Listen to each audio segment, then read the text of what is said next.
Hello and welcome to the Awakening podcast with Kelvin Phiri. This is part of our Bridges to Prosperity series where we take time to reflect on the stories, the challenges and the choices shaping our nation's future. Disclaimer: the views shared in this episode of The Awakening with Kelvin Phiri are for informational and discussion purposes only. They reflect public facts, history, and my personal analysis to encourage constructive dialogue. This podcast does not claim to represent the views of the Lungu family, the Zambian government, or any political party, and it is not intended as legal advice. Listeners are encouraged to engage respectfully and think critically about the issues discussed. Today, we are facing a moment that should unite us as a country, but instead, it's revealing deep divisions. Former President Edgar Lungu has passed away. Instead of coming together to honor his memory, we are seeing court battles, public disputes, and confusion.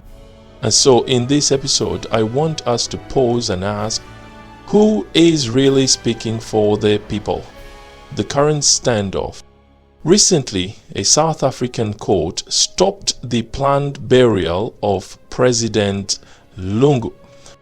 His family says he wanted to be buried privately in South Africa, away from the politics back home. But the Zambian government insists that former presidents must be buried at Embassy Park in Lusaka, where other leaders have been laid to rest. Now, the matter is before the courts, with a final decision expected soon. Meanwhile, many in the opposition have sided with the family, saying that the late president's wishes must be respected. But as we listen to all these voices, where is the voice of the people in all of this? Why the people's voice matters. In a democracy, power comes from the people.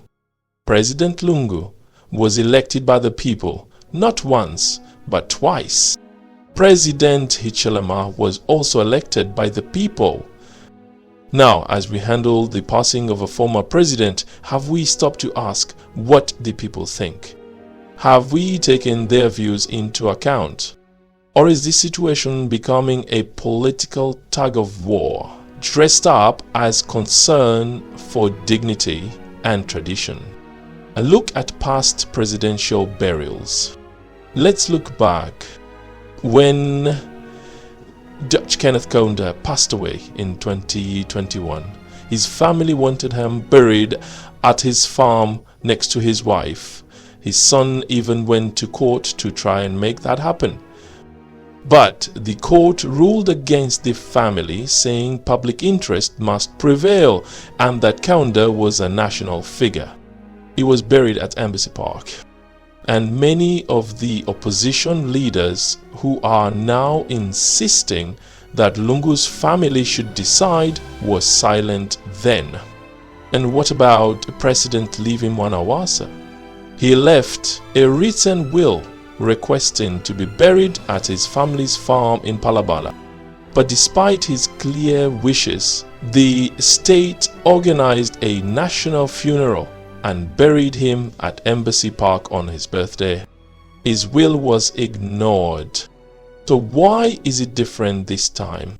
What was different this time? The Lungu family says he made it clear that he did not want to be buried at Embassy Park. But so far no signed will has been presented to the courts. And yet the opposition insists that the family's wishes must be final. If they accepted the state's decision to override Mwanawasa's written will back then, why do they insist on a different standard now without clear documentation? Is this truly about honoring the wishes of the deceased, or is it about political positioning? Who speaks for the people? And now we must return to the people, the ordinary Zambians. Those who voted for President Lungu and later voted for President Hichilema, both leaders were chosen by the people. Yet, in this critical moment, the people's voice seems silent. The Lungu family has said that the late president did not want the current president to attend his funeral. But here's the dilemma. How can soldiers be asked to salute the casket of a former president while the sitting commander-in-chief of those very forces is told he cannot attend? Is this really a state funeral, or is it becoming a political message? And what will the world think of us? Imagine foreign dignitaries and presidents arriving in Zambia to pay their respects, while Zambia's own head of state is told he is not welcome. Wow. But here's what's even more confusing. Despite the opposition repeatedly saying that the president is not welcome, a joint press briefing held in Johannesburg by Secretary to the Cabinet Patrick Kangwa with the Lungu family's spokesperson Makebi Zulu confirmed that President Hakainde Hichilema will preside over the ceremonies. So there seems to be a level of cooperation between the state and the family. Yet the opposition continues to push a different narrative. So again, whose voice is really speaking here?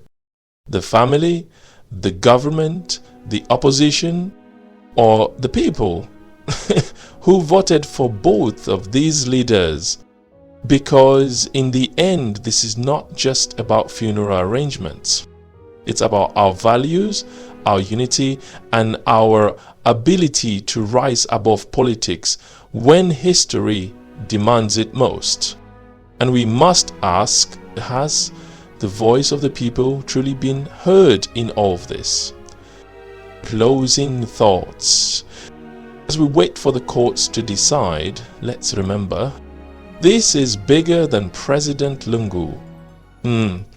It's about how we honor our leaders, how consistent we are with our laws, and whether we believe in rule of law or rule of opinion. These are complex issues and there are no easy answers. Each side may have valid concerns, and it is important for us as Zambians to listen, reflect, and find a way forward together. Thank you for joining me on the Awakening with Kelvin Phiri, part of the Bridges to Prosperity series. Please like, share, and leave a comment below. I would love to hear your views.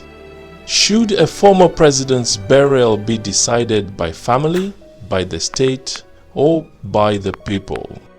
Until next time, stay awake, stay informed, and stay united.